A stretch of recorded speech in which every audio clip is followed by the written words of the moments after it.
32 бөлүм. Бул той болбошу керек. Түн бир окум.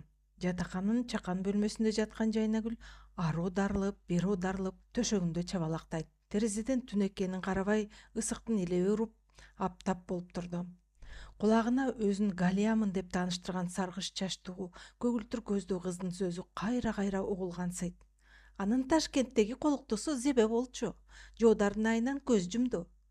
Бул сөздөр жаш селкинин аруу сезимин уулантып салгандай болду. Чын элеби? Мен сыйлаган, мен сүйгөн, мага тоодой таянч болгон жоодар ушундай ишке барабы? Деген суроо анын мээсин жейт. Эмнеге жоодардын айынан көз жумушу мүмкүн? Кантип эле колуктусун өлүмгө кыйсын? Эмнеге мындай кылышы мүмкүн? Жайнагүл баш аягы жок суроолоруна жооп таппай тыбырчылай берди. Анын көз алдында жоодар дароо эле жалынып сүйгөн ашыктан жөн гана кооптуу адамга айланды. Бир четинен аны аябай кызгана баштады. Демек, жоодар мага чейин да кимдир бирөөнү жалындап сүйүп, мага чейин да ошол кимдир бирөөгө балдай таттуу сөздөрүн айтып жүргөн турбайбы? Ушуну ойлогон Жайнагүл аялдык кызганыч деген эмне экенин биринчи ирет жон териси менен сезди. Ага канчалаган жигиттер ашык болуп, сөз айттырышты, канча ирет алардын көңүлү ооруп калбасын деп сылык гана баш тартып жүрдү. Башкасын айтпаганда дагы Зияшагайчы? Эми тандаган тазга жолугат дегендей, жоодарга жолугуп калдыбы? Ошончо жигиттин ичинен мурдагы колуктусу бар кишини кантип тандап алды? Жок, Жайнагүл буга чыдай албайт.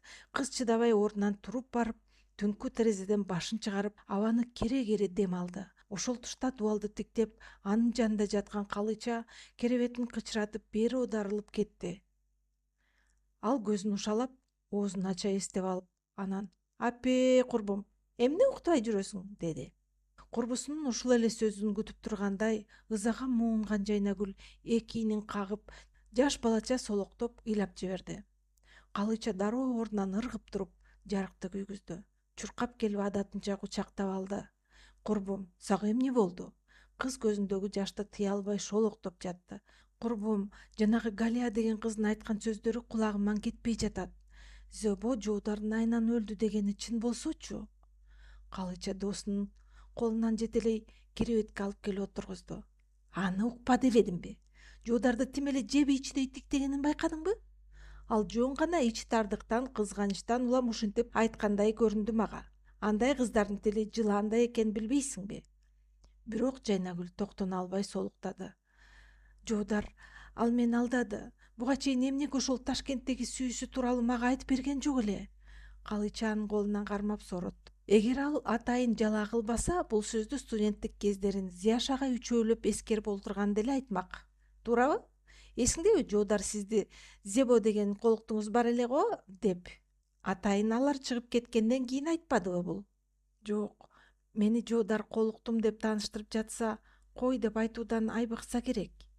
Ой досум-ай, капкайдагыны ойлоп алат экенсиң да сен да. Минтип бырылдап ыйлап олтурсаң, эртең жездем келсе, өзүнөн Зебо деген ким эле деп сурай кой. Жайнагүл ого бетер өңгүрөп ыйлап кирди. Чындап эле мурда Зебо деген колуктусу болсочу, анда мен эмне кылам? Чындап эле Зебо анын айынан каза болуп калган болсочу? Курбум, токто, деди тура калып кружкага суу алып келип берген Калыча. Кыздын башын бооруна кысып чачын сылады. Эмнеге каза болмок эле?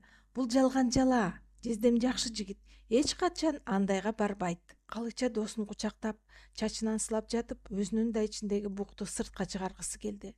Анткени кийинки аптадан баштап алардын жашоосу түп тамырынан өзгөргөн жаткан эле. Койчу эми Жайнаш, антип бышактабачы, деди Калыча досунун көз жашына арчып жатып. Кийинки аптада бизди жатаканадан чыгарган жатышат. Окуу бүттү. Медтехникум менен коштошчу күн да келди деп эскертишти. Сен го жездеме турмушка чыгасың. А мен кайда барам? Санаарка отурам. Эртерээк башка жай издешим керек эле. Жайнагүл курбусунун сөзүн укканда солуктаганын бир аз басып, башын көтөрдү. Кайдагы турмушка чыгуу, Калыча?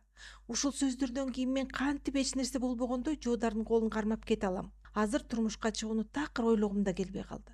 Ичим өрттөнүп, жалынданып жатат.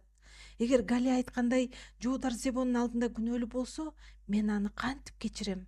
Калыча үшкүрүнүп, досунун ийнине башын жөлөдү. Эх, Жайнаш, сен азыр ызага муунуп турасың. Бирок жашоо токтоп калбайт да. Эртең баары чечилет. Жездем келгенде баарын ачыктап сүйлөшөсүң. Балким Гали айткан Зебо жон гана өткөн чактын бир элесидир. Өткөн чак үчүн азыркы бактыңды балталабасаң макулбу? Жайнагүл унчукпай калды. Ал Галичанын сөздөрүн угуп жатканы менен көңүлүн Зебо деген белгисиз кыздын элеси эзип, ичин өрттөгөн кызганычтан кайда барарын билбей, муздак дубалды тиктеген бойдон томсоруп отурду. Жуудар бүгүн эртең менен маанайы ачык ойгонду. Өзүнүн кызматтык батиры ага аябай жакты. Жакында бул үйдүн узун туурасы 2 метр болгон тар ашканасында ак жоолук салынган Жайнагүл ага таңкы ашын даярдап берип калабы деп элестетип алып, өзүнчө жүрөгү элжиреп, кубанычы койнуна сыйбай кетти. Шашыла жумушуна келди.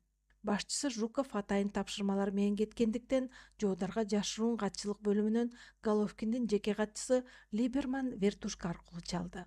Ал Головкин өткөрө турган жыйналышка Жуковдун ордуна келип катышуусу керектигин эскертти. 3-кабатка жөнөдү. Головкиндин жашыл парда тартылган узун кабинетинде контур чалгындоо бөлүмүнүн башчысы Густав Эйхманс, ыкчам бөлүмдүн башчысы Бруно Вайс, өзгөчө бөлүмдүн башчысы Аббас Касымов, чет элдик бөлүмдүн башчысы Лазарь Блюмкин, атайын бөлүмдүн башчысы Карл Штейн жана маалымат бөлүмүнүн башчысы Степан Ворошиловдор отуруштур. Жоодар босогону аттаганда эле кабинеттегилердин баары ага тигиле карашты. Ал бул жердегилердин ичинен эң жашы болсо да, ээлеген кызматы жашыруун бөлүмдүн өзгөчө маанилүү иштер боюнча улук оперативдик өкүлү экени жана Головкиндин ишенимдүү шакирти экени олтургандардын баарына маалым эле. Адатта өздөрүн дүйнөнүн борборундай сезип менменсине жүргөн бөлүм башчыларынын жанында чачын баягыдай эле тыкыйта түйгөн, эмнегедир бүгүн өңү кубарып кеткен стенографистка Анастасия Мейерхольд да отурду. Ал жигит кирип келгенде аны бир саамга сырдуу тиктеп, анын калемин даярдаган болуп, башын төмөн салды. Кыздын көз карашында сак бол, бул жерде жалаң азуулуу карышкырлар, сендей бөлтүрүктү чайнап салышпасын дегендей бир эскертүү бар эле.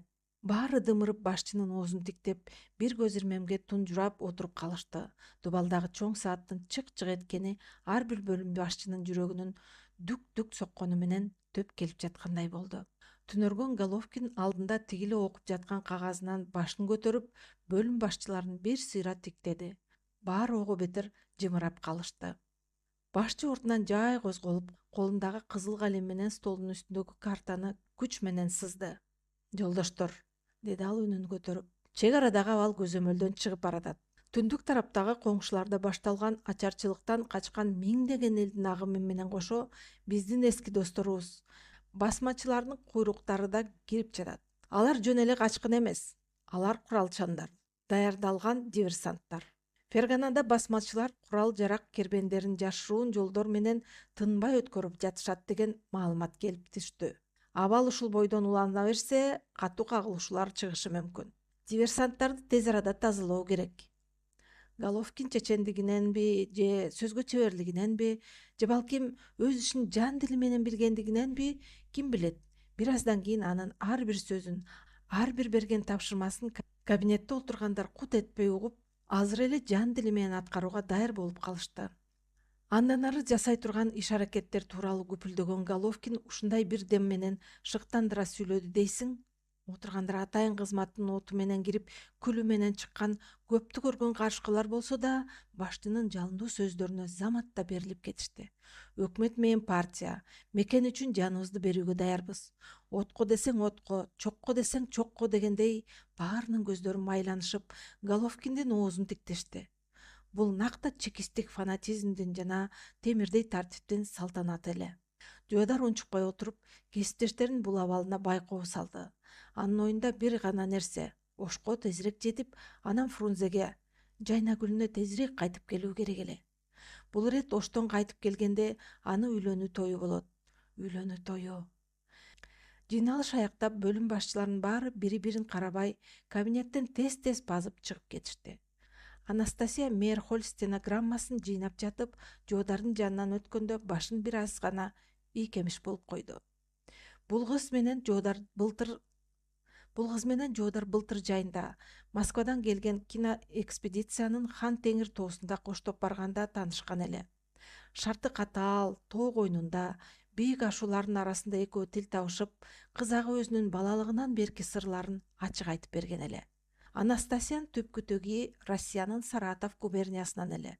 Атасын 1920-жылдары большевиктер үйүнөн сүйрөп чыгып, каардуу кыштын күнү кардын үстүнө эле атып салышканын көзүнө жаш алып олтуруп айтып бергендиги Жоодардын эсинде.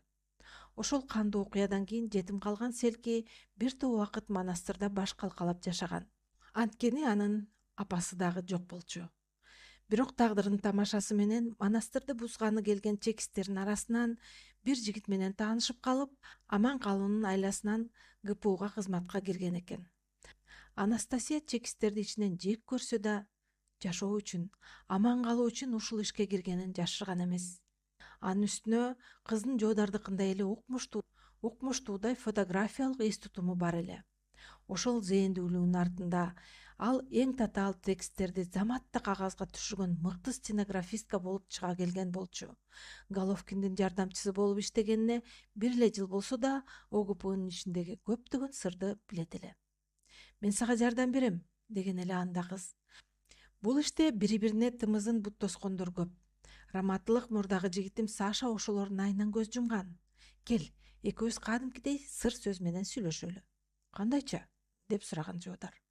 Мисалы, сенин эң жакшы көргөн жемишиң барбы?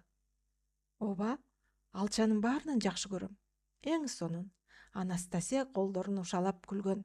Эгер борбордук аппаратта же өлкөдө деги эле сенин жеке башыңа байланыштуу бир өзгөчө жашыруун иш башталса, мен сага алчалар гүлдөй баштады деп айтып коем. Жигит ошондон бери аны бир тууган карындашындай жакшы көрүп, сыйлайт. Кабинетине кайтып келгенден кийин досу Игорь Воронов менен сүйлөшмөкчү болуп сыртка чыкты. Экөө имараттан бир топ узагандан кийин Жоодар ага сырын айтты. Мага жардам бер, Игорь. Билесиң, 20-августта үйлөндүм. Фрунзедеги эң жакшы ресторандарга алдын ала буйрутма бер. Баардык досторду чакырам. Эт да, жашылча жемиш да кенен болсун. Бирок бул тууралуу азырынча эч кимге айтпай тур. Жарайт досум, деди Игорь жүзү жадырап. Сен үчүн баарын аткарууга даярмын. Жоодар кечинде жумушунан чыккан кезде Фрунзенин ысык аптабы бетине урду. Бүгүн Жайнагүлгө жолугуп алып, андан ары Ошко аттанмакчы. Бир маалда артынан тыпылдап баскан бирөөнүн дабышы угулду. Жоодар, токтоңузчу. Жоодар бурулуп карады. Галия экен. Кызгылт көйнөк кийип, эки жакка түз таралган саргыч чачын кыркып, азыркы модага ылайык тармалдатып алыптыр. Кыздын көгүш көздөрүнө Жоодар Ташкентте окуп жүргөн күндөрүнөн бери байкап, бирок байкагысы келбей жүргөн бир сезим бар эле. Ага деген сүйүү жана үмүт. Бул үмүт Жоодарды дайыма ыңгайсыз абалга алып келчү. Галия, сен бул жерде эмне кылып жүрөсүң? Жоодар кызды көрүп ичинен кыжырданып кетти. Сизди акыркы ирет көргөнү келдим, Жоодар, деди Галия бир аз кылыктангандай. Ошол эле маалда тартына сүйлөп, бүгүн кечинде Ошко кетериңизди билем. Кооптуу сапарга аттанып жатып, эски досторуңуз менен коштошпой кете бересизби? Анын чекистик туюму заматта ойгонуп кетти. Бүгүн кечинде Ошко кетериңизди билем дегени кандай? Жоодардын бүткөн бою дүркүрөп, ичинен түйшөлүп кетти. Бул кыз кайдан билет? Мен Ошко барып, Сатар Якубов боюнча иштеримди тымызын жыйынтыктап келе турганым өтө эле жашыруун маалымат го, деп ойлоду ал. Кокустан Ташкенттен аны аңдуу үчүн жиберилген тыңчы эмеспи бул кыз? Деген суук ой мээсин бир ирмемге тепчип өттү. Же болбосо мунун баарын досу Зыяш айтты болуш керек. Анткени Ошко бара турганын ага жай гана достук иретинде түндө сыртта чылым чегип турушканда, Жайнагүл анын кызматтык батирине конокко келгенине маңдайы жарыла кубанып турган чагында байкабай айтып алган эле. Шашпа сени, Зыяш, деп ичинен кекенди ал. Оозу ачык аялдай болуп эле баарына мен тууралуу айта бересиңби? Акмак. Оштон келгенден кийин сага көргүлүктү көрсөтпөсөм, Зыяштын мындай бейкапарлыгы жигитти катуу каардантты. Саатын бир карап, ого бетер тынчсыздана түштү. Ал Жайнагүлгө шашылып жаткан эле. Мен азыр абдан шашылышмын, Галия. Жайнагүл мени күтүп жатат. Кыздын жүзү заматта өзгөрө түштү. Жайнагүл деген ысымды укканда анын көздөрүндө иренжүү жана кекер пайда болду. Сиздин периштеңиз ошолбу? Деди ал мурдун чүйрүп. Кадимки эле катардагы кара тоголок кыз экен го. Элдин баарын карабай жүргөнүңүздөн мен сизди жок дегенде бир атактуу актрисага үйлөнөт го деп жүрдү элем. Галия, жетишет. Жуудар ачуусун араңтыйып, келген максатыңды айт. Болбосо менин жолумду тоспо. Менин прописка иштерим бүтпөй жатат. Ошого жардам бере аласызбы дегем, деди кыз үнүн акырын чыгарып. Жардам бере албайм, деп бурк этти Жуудар. Ташкенттен прописканы кандай алган болсоң, бул жерден да ошондой жол менен өзүң бүтүрүп ал. Жигит артына бурулуп, жөткөнө басып жөнөп калды. Бирок Галия калбай анын артынан жүгүрдү. Жуудар, токтоңузчу, мен сизди Ташкенттен бери издеп келгем. Мага антип ачууланбаңызчы. Мен сизди абдан... Жуудар кескин токтоп кызды тиктеди. Галия, менин артыман келбей эле койсоң болмок. Мен жакында үйлөнөм. 20-августта тоюбуз болот. Мени туура түшүнүшүңдү суранам. Ушуну айтты да, Жуудар алдыга карай тез-тез базып, элдин арасына сиңип кетти. Ал эми Галия турган ордунда катып калды. Кыймылдаганга дарманы келбей, дел болуп тура берди. Жоодардын үйлөнөм дегени болгондо да 20-августта деп так күнүн айтканы анын жигит тууралуу үлбүрөгөн, акыркы алсыз үмүтүн ташка тийген кумурадай быркырата талкалап кетти.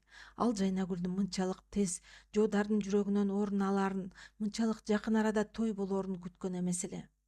Айланасындагы адамдарды, кечки салкындагы калаанын демин сезбей, Галия кудум эле акылынан адашкан немедей алды артын карабай Фрунзенин көчөлөрүндө максатсыз кадам таштап бара жатты.